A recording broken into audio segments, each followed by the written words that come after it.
কয়েকটা দিন প্রচুর ব্যস্ততার পর এইবার একটু ফ্রি হয়েছি। মনে হলো এবার বাচ্চাদের একটু সময় দেওয়া দরকার, কারণ তাদেরকে একদমই সময় দিতে পারছিলাম না। হ্যালো এভরিওয়ান, আসসালামু আলাইকুম। কেমন আছেন সবাই? আশা করছি সবাই ভালো আছেন। আজকে একটি নতুন ব্লগ ভিডিও আপনাদের সাথে শেয়ার করছি। আজকে বাইরে গিয়েছিলাম, আসার সময় টুকিটাকি বাচ্চাদের জন্য কিছু খাবার এনেছি। আসলে ঈদে আমি নুডলস রান্না করিনি। এই খোটা জাহিনের বাবা আমাকে কয়েকবার দিয়ে ফেলেছে, ঈদে নাকি নুডলস রান্না না করলে নাকি ঈদই হয় না। আসলে এত কিছু রান্না করেছি, নুডলসটা রান্না করা আমার কাছে একদমই বেকার মনে হয়েছে, এর জন্য রান্না করিনি। যাই হোক, আজকে তাদেরকে ভালো করে রান্না করে খাওয়ানোর চেষ্টা করেছি। শুধু নুডলস না, সাথে কিন্তু আরো অনেক কিছুই থাকছে। এখানে ফ্রেঞ্চ ফ্রাই করব, তাই কিছু আলু সুন্দর করে কেটে নিলাম। এই আলুগুলি ফ্রেঞ্চ ফ্রাইজের শেপে কেটেছি। রমজানে পুরো একটা মাস একবেলা রান্না করতে করতে একটা খারাপ অভ্যাস হয়ে গেছে। এখন আর 3 বেলা রান্না করতে ইচ্ছে করে না, ভীষণ আলসেমি লাগে। সকাল দুপুর রাত, আবার বিকেলবেলা এক্সট্রা একটা নাস্তা, বিরাট প্যারার ব্যাপার। যাই হোক, এখানে আলুগুলি সুন্দর করে কেটে তারপর আলুগুলো ভালো করে ঠান্ডা পানি দিয়ে কয়েকবার ধুয়ে নিয়েছি। তারপর এখানে দিয়ে দিয়েছি একটু মরিচের গুঁড়া, একটু স্বাদে ম্যাজিক যে মশলা আছে ম্যাগির, সেটা দিয়েছি। সাথে একটু গোলমরিচের গুঁড়া,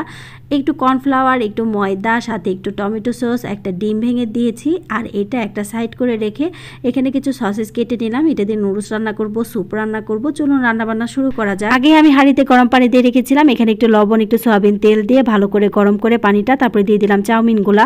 আমি এটা আমাদের বাংলাদেশি যে ডুডলস কোম্পানি আছে তার আমি চাউমিনটা ব্যবহার করেছি। এটা এত বেশি ভালো লেগেছে আমার কাছে, চাইলে কিন্তু একবার ট্রাই করতে পারেন। এটা কিন্তু একদমই ময়দা ময়দা গন্ধ লাগে না, আর এটা কিন্তু একদম আঠালো হয়ে যায় না। তারপর হাঁড়িতে আমি একটু তেল আর একটু বাটার নিয়ে নিলাম। তারপরে এটা হালকা একটু মেল্ট হয়ে গেলে দিয়ে দিলাম এখানে পেঁয়াজ কুচি, তারপরে রসুন আর আদা কুচি দিয়েছি।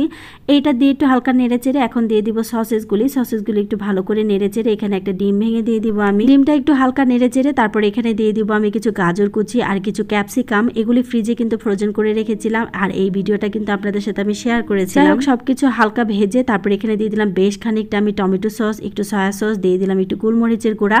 তারপর এটা ভালো করে নেড়ে চেড়ে এখন চাউমিনগুলো যেগুলো সেদ্ধ করে রেখেছিলাম সেগুলি দিয়ে দিলাম। আসলে এইটা যে একদম রেসিপি টাইপের তেমন কিছু না, এটা সবাই কম বেশি বানাতে পারেন। আমি যেভাবে বানালাম সেটাই আপনাদের সাথে শেয়ার করলাম, আর এটা কিন্তু খেতে অসম্ভব মজা হয়েছে। তারপরে হাঁড়িতে নিয়ে নিলাম 2 কাপ পানি। এখানে আমি স্যুপ বানাবো, তাই 2 কাপ পানি নিয়েছি। একটা প্যাকেটের জন্য 2 কাপ পানি যথেষ্ট। তারপরে এখানে একটা স্যুপের প্যাকেট দিয়ে দিলাম, সাথে কিছু এখানে আমি সসেজও দিয়ে দিলাম। এখন চুলার আগুনটা জ্বালিয়ে দিয়ে এটা ভালো করে নেড়ে চেড়ে নামিয়ে নেব। অনেকে বলতে পারলেন দেখলাম সাদা কালার হয়ে গেল, কমলা কালার।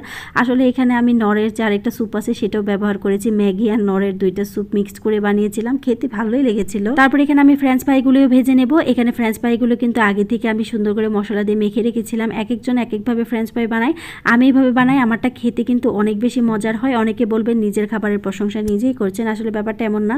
একবার বাসায় ট্রাই করবেন আমার রেসিপি, আর অবশ্যই খেয়ে জানাবেন এটা কেমন হয়েছে। যাই হোক, এখানে কিন্তু আমার ভাজাভুজি করাও শেষ। এখানে আমি কিন্তু আবার একটু ম্যাজিক মশলা দিয়ে দিলাম, তার সাথে একটু টমেটো সস দিয়ে দিয়েছি। এখানে কিন্তু স্যুপটা হয়ে গেছে, সেটাও একদম গরম গরম স্যুপ বাটিতে ঢেলে নিলাম। আর এখানে যে চাউমিনটা হয়ে গেছে সেটাও বাটিতে বেড়ে নিলাম। আর বিশ্বাস করবেন না, আমার ছোট ছেলে বারবার রান্নাঘরে এসেছিল আর বলছিল মার কতক্ষণ লাগবে আর কতক্ষণ লাগবে। যাই হোক, তাকে অনেক বুঝিয়ে সুজিয়ে কতক্ষণ বসিয়ে রেখেছি। এই যে আমার রান্না একদমই কমপ্লিট, তার জন্য সুন্দর করে সার্ভ করে দিলাম। আর সে তো ভীষণই খুশি হয়েছে। আসলে বাচ্চাদের খুশি করার জন্য আমরা মায়েরা কি না করি বলেন, অনেক কিছুই করি। যাই হোক, আজকে ভিডিওটা এই পর্যন্ত। সবাই ভালো থাকবেন, সুস্থ থাকবেন। আল্লাহ হাফেজ।